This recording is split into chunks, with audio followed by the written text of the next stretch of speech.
Innal hamdalillah nahmaduhu wa nasta'inuhu wa nastaghfiruh wa na'udzu billahi min shururi anfusina wa min sayyiati a'malina. May yahdihillahu fala mudilla lahu wa may yudlil fala hadiya lahu. Wa asyhadu an la ilaha Apa? illallah wahdahu la syarika lahu wa asyhadu anna Muhammadan 'abduhu wa rasuluh. Ya ayyuhalladzina amanu taqullaha haqqa tuqatih wa la tamutunna illa wa antum muslimun amma ba'd. فإن أصدق الحديث كتاب الله وخير الهدي هدي محمد صلى الله عليه وسلم وشر الأمور محدثاتها وكل محدثة بدعة وكل بدعة ضلالة وكل ضلالة في النار. اللهم انفعنا بما علمتنا وعلمنا ما ينفعنا وزدنا علما. Ikhwas sekalian, para jamaah azanillahu wa iyyakum. Alhamdulillah, pada hari ini kita sudah berada di penghujung hari ketiga dari bulan Ramadan 1444 Hijriah. Tanpa terasa kita sudah bentar lagi masuk hari keempat, ya, atau malam keempat. Dan subhanallah, tak terasa ya kita sudah berpuasa dan beramal soleh semampu kita. Namun di sisi lain masih banyak kekurangan yang perlu dibenahi. Di sisi lain juga kita harus tetap semangat. Ya, kita harus tetap semangat. Biar itu lebih mudah daripada di bulan-bulan yang lainnya. Mengapa?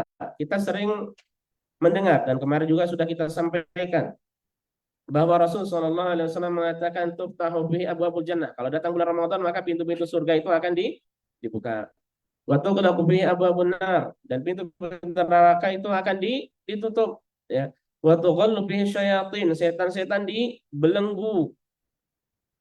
Ya, setan-setan dibelenggu. Pintu-pintu surga dibuka dan benar-benar dibuka. Ya, di satu sisi menunjukkan bahwa mudah orang itu beramal soleh.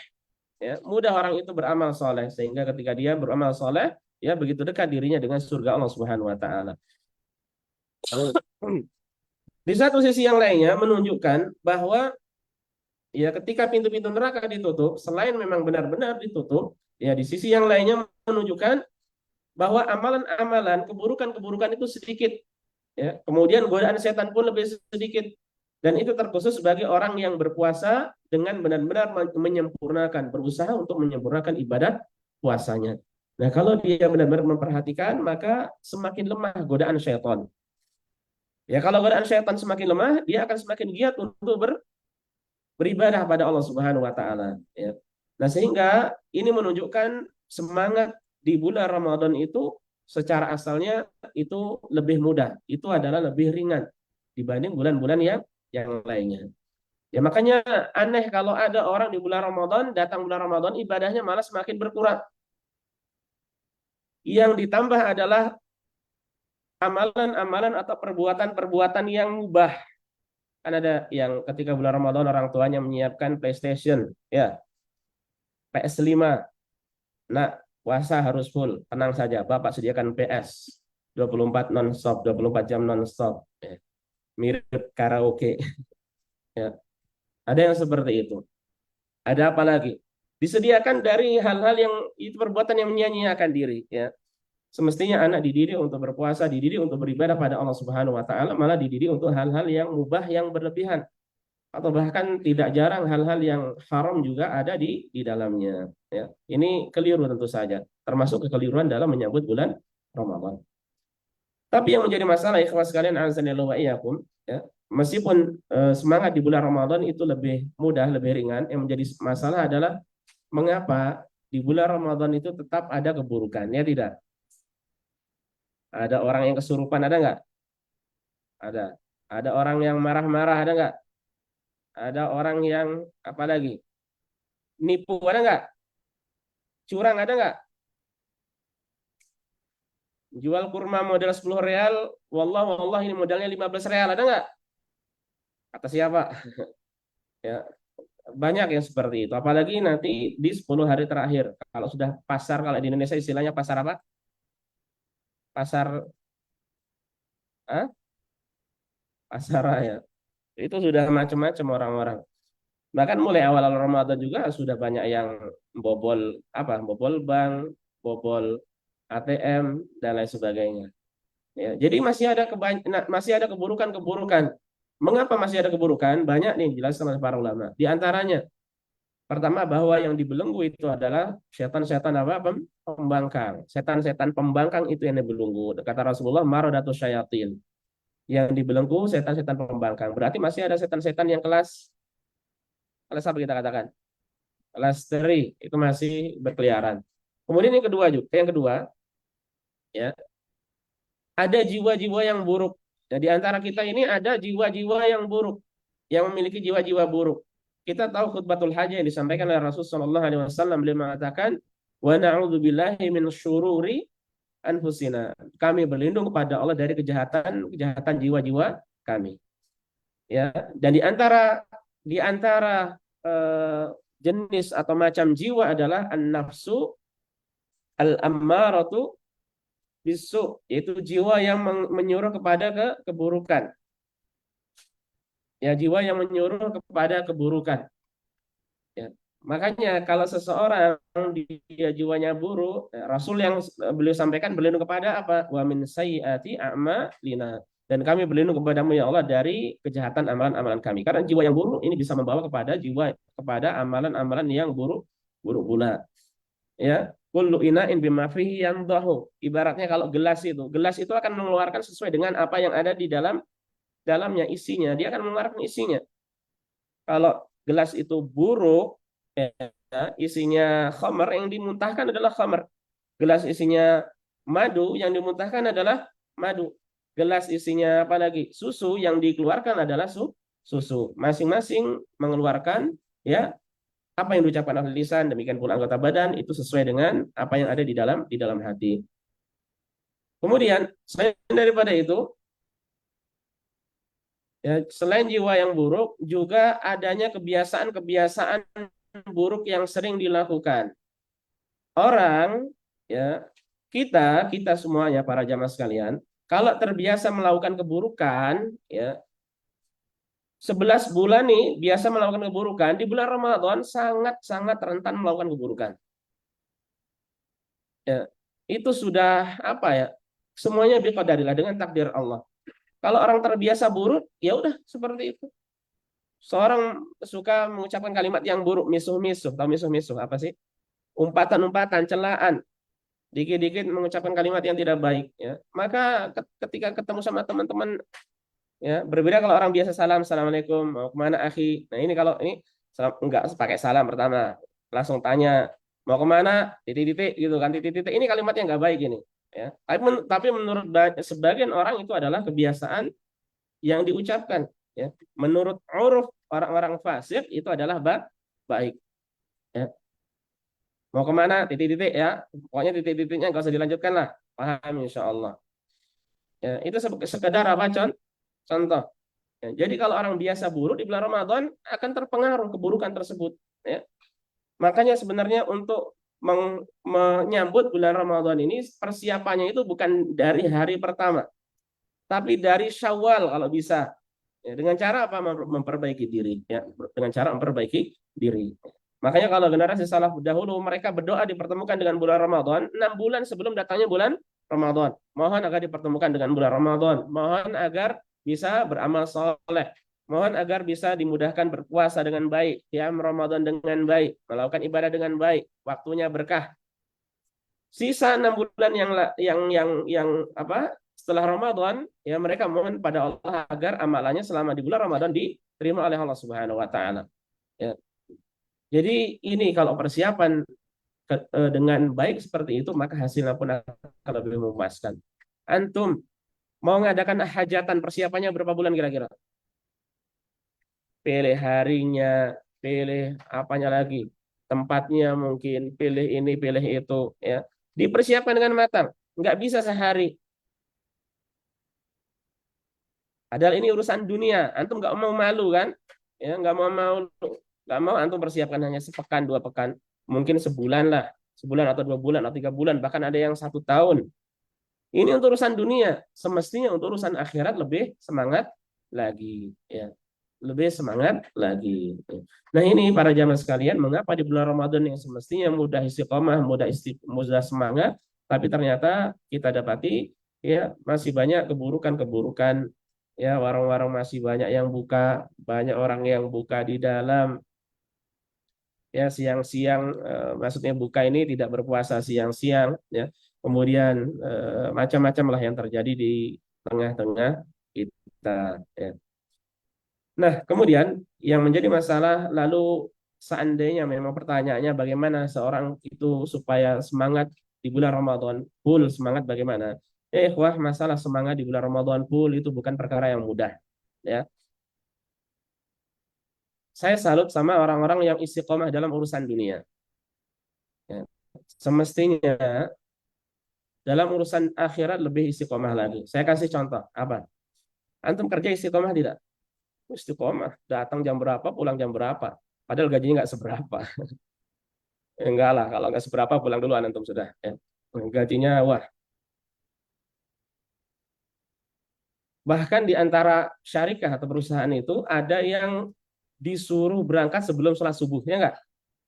Siap-siap, karena bareng-bareng sama mobil. Siap-siap. Anggap saja salatnya setengah lima, jam 4 harus jalan. Sudah siap-siap, diperjuangkan. Tapi tidak ada ceritanya untuk salat malam. Buktinya kalau Jumat Sabtu sudah lewat. Ya. Kalau Jumat Sabtu lewat, pas libur lewat. Ahad sampai Kamis semangat. Libur lewat lagi. Ya. Padahal dibalik semestinya. Ya. Makanya kalau kita dapat di orang-orang atau kita lah, nggak usah orang-orang kita sendiri, kita ini perjuangan dalam mendapatkan akhirat itu masih kurang. Ya. Tapi kalau mendapatkan dunia, masya Allah, apa saja jadi kita bela. Sampai-sampai kajian pun diliburkan gara-gara apa? Kerja. Sepertinya sebaliknya, mudir, saya izin libur 1 bulan, ada apa? Daurah Ramadan, saya pengen datang dari awal sampai akhir mencatat kajian. Semestinya seperti itu, tapi nggak ada ceritanya. Ya, sehari minta libur aja nggak ada buat kajian. Ya, iya tidak? Ngaku tidak? Ya, nggak ada ceritanya. Padahal katanya pengen masuk surga yang luasnya selangit dan bumi. Ya, dia pengen masuk surga Firdausnya. Tapi usahanya hanya satu, doa. Hanya doa saja. Doanya tidak diamalkan lagi. Ya, semestinya apa? Diamalkan. Akhirat itu diperjuangkan. Ya. Nah, dari sini yang pengen saya tarik, kalau seseorang ingin istiqomah, seseorang ingin semangat di bulan Ramadan, ya, demikian pula di bulan-bulan yang lainnya harus diperjuangkan. Tidak bisa tidak. Harus diperjuangkan, ikhwas sekalian. Ya. Lah antum bisa ranking 1 itu kan antum perjuangkan kan? Antum bisa diterima di KFUPM ini kan butuh perjuangan. Meskipun ada yang malas-malas mungkin ya. Kalau itu rezeki lah. Ada yang pengen kerja di syarikah perusahaan yang gajinya anggap saja 20.000, 30.000 rupiah, bukan ya, 20.000 real, kan 30.000 atau lebih. Diperjuangkan sama dia, berusaha maksimal. Antum pengen punya mobil, nabung. Pengen haji, nabung, diperjuangkan. Tapi haji alhamdulillah sih, urusan akhirat ini. Bagus ya. Nah, urusan dunia semangatnya Masya Allah. Urusan akhirat jangan sampai kalah. Ya, butuh diperjuangkan. Masa ingin masuk surga, sementara setiap hari tidak pernah tilawah Al-Quran contohnya. Ingin masuk surga, tidak pernah sujud di masjid kecuali pas Jumatan. Itu pun datangnya sudah setelah adzan. Ya. Ini semestinya kita introspeksi diri masing-masing. Ya, untuk urusan dunia, Masya Allah semangat, akhirat kurang. Padahal orang yang ingin masuk, atau sifat-sifat, kalau Anda baca sifat-sifat orang yang masuk surga itu bagaimana? Ya, wabil ashari hum yastakbirun, menunjukkan di waktu sahar mereka beristighfar, nggak tidur mereka. Ya, demikian pula perut-perut lambung mereka jauh dari tempat tidur, menunjukkan mereka capek, lelah, letih, sampai-sampai apa namanya, mukanya itu kelihatan pucat mungkin, sampai-sampai ada orang-orang yang kelihatan sini kurang tidurnya, sebagian juga ada yang dahinya kelihatan hitam, masya Allah, karena rajin apa? Sholat. Sebagian juga mata kakinya itu sampai kapalan, kayak banget nih orang kapalan, dia punya kapalan. Itu butuh perjuangan. Menunjukkan kalau kita ingin istiqomah, butuh perjuangan dari diri kita. Ya, tentu saja dengan memohon pertolongan pada Allah Subhanahu Wa Taala. Ini catat poin yang pertama. Ingin istiqomah, butuh diperjuangkan, bukan malas-malasan. Ya, makanya antum tahu sekarang sudah banyak sih video-video tersebar orang-orang mencari madu di hutan ya. Tahu kan? Itu kira-kira mencari madu di hutan itu taruhannya apa? Carinya kalau nggak di tebing-tebing gunung, yang kedua apa? Di pohon-pohon yang tinggi. Taruhannya apa? Nyawa. Di rumah istri anak-anaknya itu menunggu. Anak-anaknya kadang bertanya kapan bapak pulang bawa madu enggak? Gitu pertanyaannya. Yakin? Antum aja kerja seperti itu. Bapak pulang kapan? Bapak pulang kapan? Abi pulang kapan? Abi kapan liburan ke Indonesia? Ya tidak. Nggak tahu kalau antum dilupakan sama anak-anak antum ya udah kasihan bener antum. Ya. Pertama taruhannya nyawa, yang kedua taruhannya sengatan itu biasa. Ya. Antum pernah disengat tawon langsung jadi seperti Pak Sundoro matanya sipit. Ya, seperti Pak Sundoro bangunnya tidurnya kemalaman. Ya. Jadi langsung sipit. Ya. Dan itu sakit di apa? Disengat itu nggak mudah, itu sakit ya, ikhwas sakit. Itu taruhannya mereka. Demi apa? Untuk mendapatkan sesuap dua suap nasi, ya.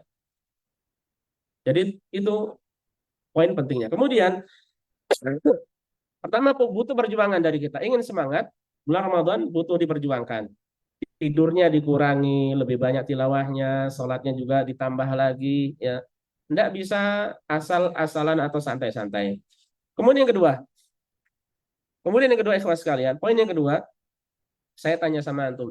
Seseorang istiqomah itu bisa istiqomah dari siapa coba? Hah? Dari diri sendiri, dari usaha, ya. Jangan melupakan dua poin ya, ikhwah. Iya karena buru wa iya karena sa'in. Hanya kepadamu kami beribadah dan hanya kepadamu ya Allah kami mohon pertolongan. Jadi mohon kepada Allah agar bisa istiqomah dalam segala kebaikan. Mohon perbanyak ya Allah, jadikanlah saya hamba yang istiqomah.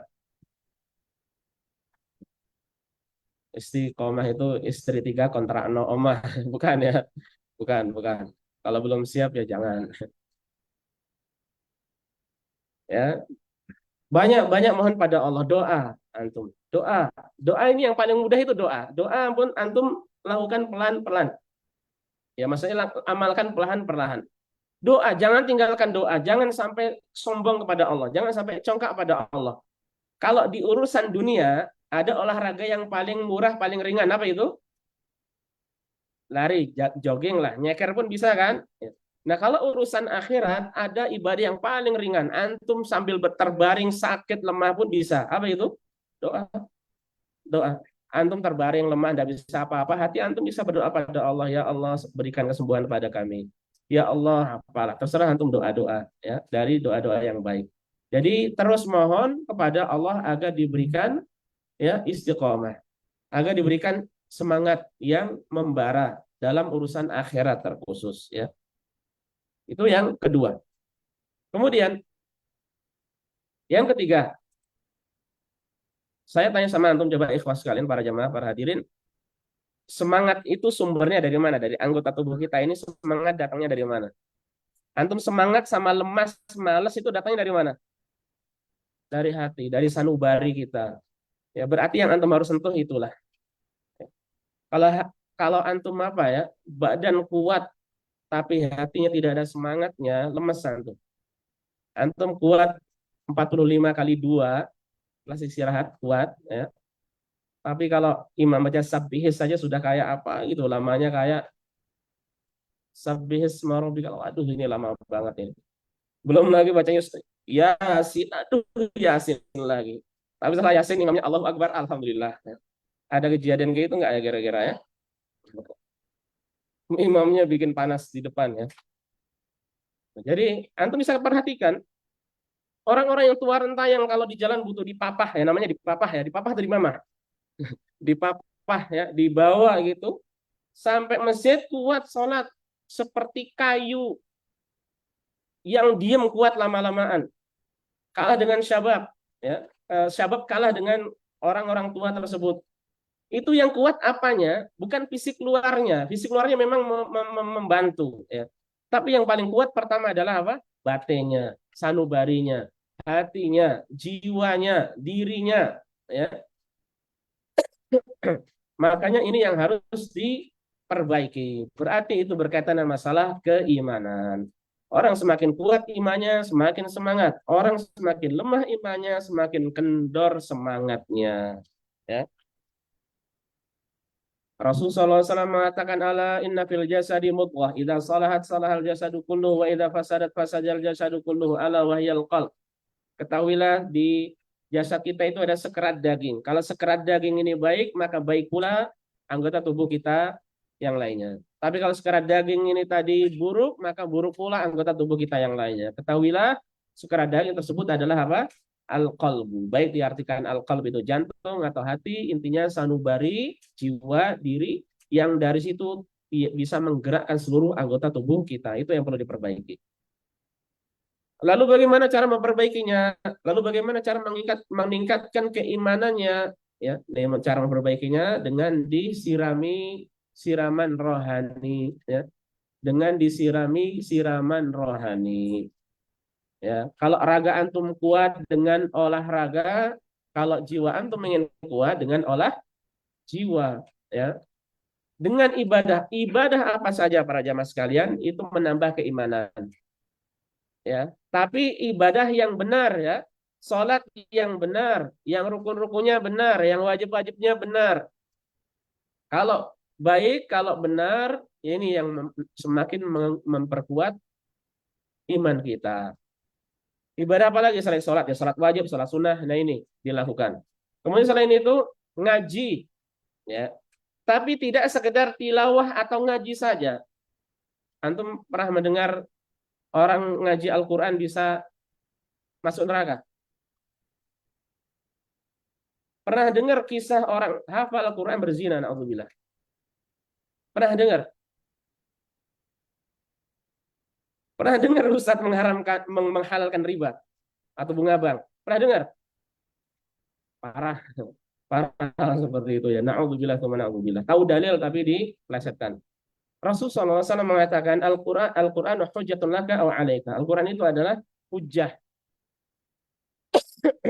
yang akan membelamu atau akan menjerumuskanmu, menjadi bumerang bagimu untuk masuk ke dalam neraka. Jadi kalau kita mengaji, kawan sekalian, jangan cukupkan ngaji tilawah saja. Al-Quran itu diturunkan untuk dibaca sesuai dengan makhrajnya, hukum-hukum tajwidnya ini yang pertama. Kemudian juga untuk ditadabburi. Nah ini antum renungkan. Antum renungkan ayat-ayat, ya, ayat-ayat Al-Quran. Antum pahami, antum tadabburi, antum tafakuri, antum hayati, antum apa lagi? Ya. Jadi dipahami, dipelajari maksudnya apa. Karena Al-Quran ini obat ya ikhwah, obat ya, obat untuk penyakit syahwat dan obat untuk penyakit syubhat. Al-Quran itu obat. Tapi obatnya untuk kita supaya sehat tidak sekedar dibaca saja, dipelajari, ditadaburi, dihayati, direnungi. Kalau ada pesan-pesan berkaitan masalah keyakinan, masalah akidah, antum harus yakini, antum harus imani tentang kisah-kisah umat terdahulu, antum harus yakini, imani masa depan, tentang surga, tentang neraka, antum harus imani. Kalau berkaitan dengan masalah amalan, ya, tinggal diamalkan, ya, diamalkan. Kalau ada larangan-larangan, antum tinggalkan, antum jauhi apa-apa yang dilarang oleh Allah Subhanahu wa taala. Ya, sehingga kalau seperti ini kita muamalah dengan Al-Qur'an, ya, maka iman kita akan terus bertambah. Ya, iman kita akan terus baik. Sehingga kalau iman baik, semangat pun akan baik. Semangat beribadah pada Allah juga akan baik. Semangat di bulan Ramadan juga akan baik. Ya. Jadi terus pupuk keimanan kita dengan amal-amal ibadah. Dan para jamaah sekalian azanillahu wa iyyakum, di antara ini berarti PR besar bagi kita semuanya adalah bagaimana cara kita menaikkan atau meninggikan keimanan. Ya. Dengan iman naik kita lebih semangat dalam urusan akhirat insya Allah Ta'ala. Ya. Kemudian di antara hal yang ditawarkan oleh para ulama berkaitan untuk masalah menaikkan keimanan, meningkatkan keimanan itu adalah dengan cara belajar. ilmu agama. Ini tidak bisa ditinggalkan ikhlas sekalian. Tidak ada ceritanya orang bisa naik semangat ya dalam beribadah tanpa tahu dasarnya. Seandainya ada hamasah, ada semangat di situ, maka itu semangat yang keliru. Ya. Makanya kalau orang tanpa belajar, kemudian semangat-semangat, terkadang ada semangat-semangat yang untuk urusan-urusan yang apa ya, jihad contohnya, semangat dia. Tapi karena tidak ada bekal tentang masalah jihad, masalah ilmunya, keliru. Sudah tinggal aman di Arab Saudi, negara Islam yang berusaha untuk menerapkan syariat Islam, ya, dibanding negara-negara yang lainnya tidak ada yang jauh di bawah Arab Saudi. Tapi ternyata ada orang nyaman tinggal di sini, membenci Arab Saudi. Keluar dari Arab Saudi, negeri hidup ke negeri kafir. Lebih nyaman hidup di negeri kafir. Dan ini terjadi para jamaah. Ya. Nah, makanya butuh apa? Butuh belajar. Tidak bisa tidak. Hatta untuk mentadaburi, untuk mengamalkan Al-Quran itu pun Al-Quran butuh dipelajari. Ya, butuh dipelajari. Ya, makanya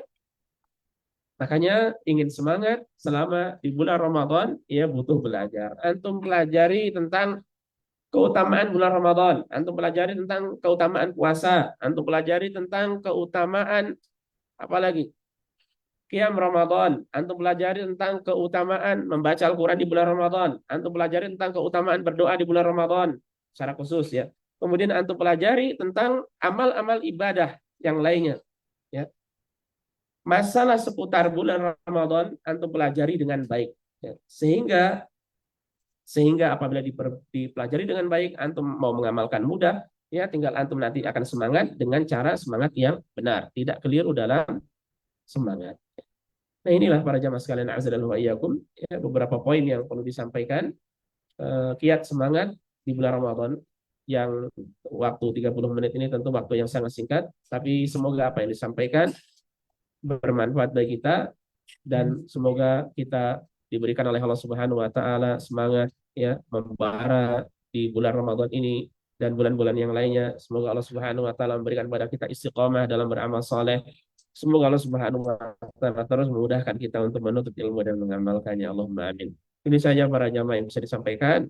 Masih ada berapa menit ya menjelang berbuka. Ditahan dulu, jangan ada yang berbuka dulu ya. Ini dulu yang bisa disampaikan, ini yang bisa dipelajari bersama. Kita tutup dengan kafaratul majelis. Subhanallahi bihamdika asyhadu an la ilaha illa anta astaghfiruka wa atubu ilaika. Assalamualaikum warahmatullahi wabarakatuh.